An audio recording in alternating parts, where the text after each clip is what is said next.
Now, as you can see, I'm starting my overwrap after 3 coats of finish from the opposite direction with the same 3 threads, except in this case for the NCP blue I substituted the same color blue, only in the raw nylon, because I want the darker blue to show through. It should be picked up and helped by the black and still have the same contrasting effect against the 2 reds. What I'm going to do now is I'm going to insert a thread that will help me separate the threads that I'm going to sacrifice. So I'm going to take a black thread here and I'm going to loop it underneath the 3 threads that are going to be sacrificial, and that way when I get to the end, I get all my burnishing done, I'll be able to pick up just those 3 threads so that I can cut them and sacrifice them out of the pattern. I go all the way across just like I'm doing right now, so there's nothing really new or interesting going on here. Once I get to the other end, I'll start this up again and go back through the burnishing techniques.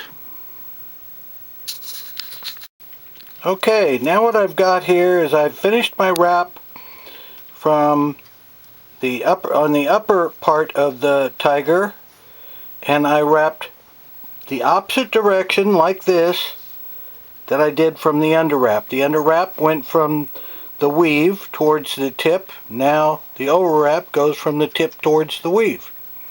On the other side, you saw me doing it before. There's the thread to pull the sacrificial, and I wrapped from the butt end of the rod up this direction towards the weave.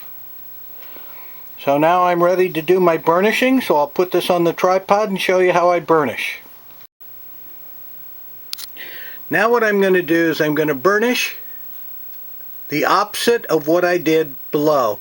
Below I went this direction, now I'm going to go from the weave towards the tip on the 0 degree axis, and I'm going to go 1/8 of an inch and go the opposite direction, 1/8 of an inch, go the opposite direction. Then I'm going to go on the other side of the rod on the 180 degree. I'm going to burnish towards the tip on the 180 degree axis. 1/8 of an inch, I'll go the other direction. 1/8 of an inch, I'll go the other direction. Same thing on the other side. The other side here, move the camera, get a good shot of it here. On the other side, what I'm going to do is on the 0 degree axis, I'm going to go from the butt end towards the tip on the 0 degree axis. Then I'm going to turn it 1/8 of an inch, go the opposite direction, turn it 1/8 of an inch, go the opposite direction, then go to the 180 degree axis, again from the butt towards the tip,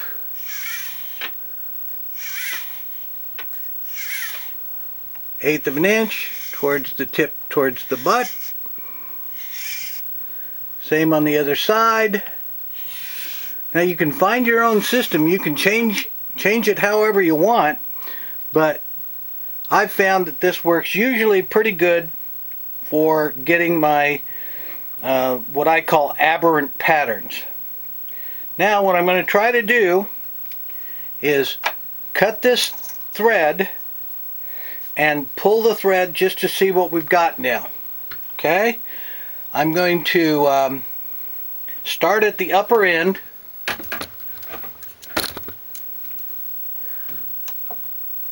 And what I'll do is I'll grab the thread that I used for to pull the sacrificials up, and I will pull it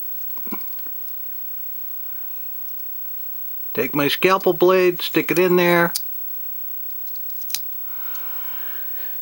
And thank goodness I got all the right threads.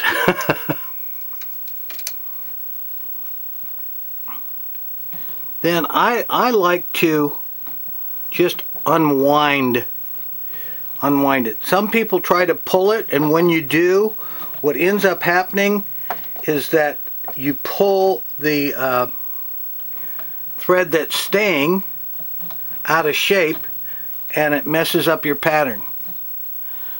I can see below now it's coming out pretty nice. Looks like I've got some really wavy action going on.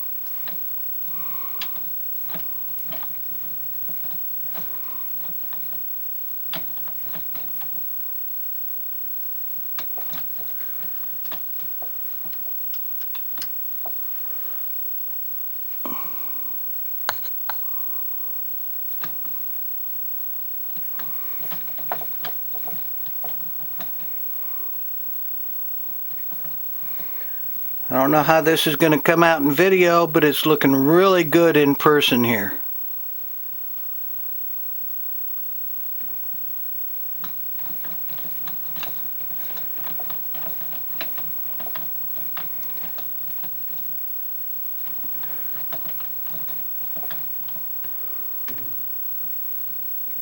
Got some really elongated patterns there. There's a few. There's an interesting stripe in here, and that's a metallic thread that I put in so that I would know where to place my guide. The only place it'll show is in the middle of the space between the guide feet and this rod.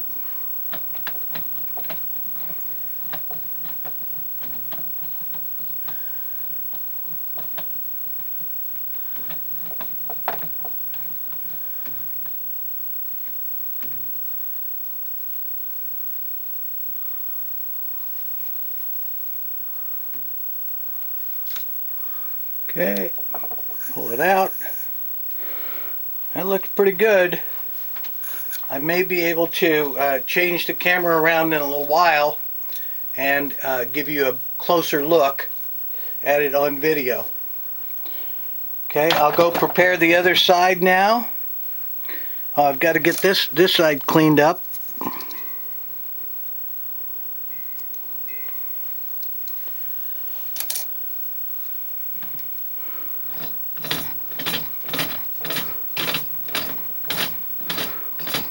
Real changing pattern in this. There's some stripy sections and some elongated sections. I prefer the elongated ones, and I find that I get a lot of that when I have 2 and 3 threads in my wraps. Okay, I'm going to turn it off and try the other side and see what that looks like. Okay, now I've done the same procedures on the other side. I've tried to get the camera a little closer, and you can see the patterns are more elongated. There's some circles, some long stretch lines. Came out really good. Now this was with 4 threads in the underwrap, 4 threads in the overwrap, but 3 sacrificials. Moving it along here, you can see it's all the way to the weave. Towards the butt, there's one little section where it actually went into a tiger type pattern for a short distance, but then broke into the aberrant pattern. And the same thing on the other side. I'll move it over there.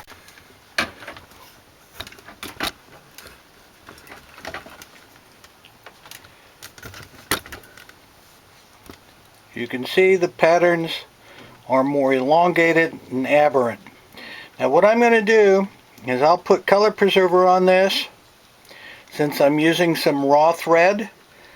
Then I'll put the finish on it, and before I put the guides on it, I'll take another picture of it outside and show you what it looks like.